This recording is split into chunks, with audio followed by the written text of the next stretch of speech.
338, junto pasal 359. Sudarlun Polres Bener Meriah Selasa menggelar rekonstruksi kasus pembunuhan secara berencana yang dilakukan oleh 3 tersangka terhadap temannya di Gampung Menderek, Kecamatan Pinturi Megayo, Kabupaten Bener Meriah.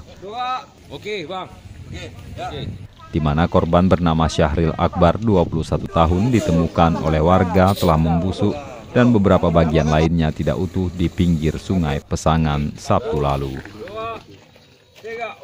Dalam rekonstruksi itu terungkap fakta soal penemuan mayat yang telah membusuk, ternyata korban dibuang oleh temannya sendiri. Terus posisinya masukkan kayu. Udah, kayunya ke mana? Dari mana? Nah, itu kayu ya, masukkan. Dari kaki juga. Sebentar. Ya, angkat sedikit kayunya, Bro, biar nampak dia. Identifikasi mana, Dek?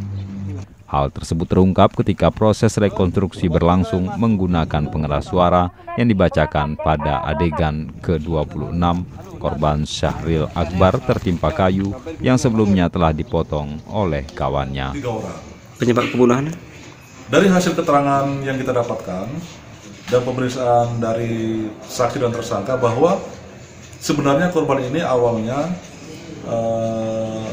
menjadi korban akibat kelalaian daripada saudara Hamdan dan saudara Mulyadi yang menebang kayu untuk dijadikan papan atau untuk mau dijadikan rumah.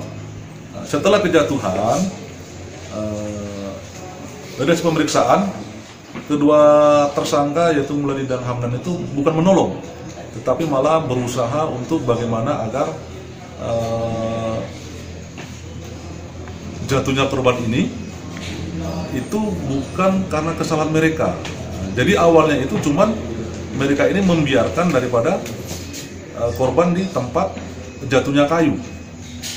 Tapi karena panik, saudara Mulyadi itu mengajak kepada saudara Hamdan untuk bagaimana caranya agar tertimpanya kayu ini tidak ketahuan orang, dan bagaimana agar nanti juga tidak tahu bahwa saudara Mulyadi ini ikut mereka, sehingga mereka merencanakan untuk bagaimana mengaburkan, menghilangkan saudara korban Syahril dengan cara menghanyutkan ke sungai. Sebenarnya juga awalnya itu ada beberapa rencana. Yang pertama itu akan dibuat rekayasa seolah-olah saudara Syahril ini kecelakaan sepeda motor dan akan sepeda motor tersebut akan dijatuhkan atau didorong ke jurang. Tetapi saudara Hamdan tidak setuju, sehingga kesepakatan mereka itu bahwa korban ini yang sedang sekarat ini dihanyutkan atau dibuang ke sungai untuk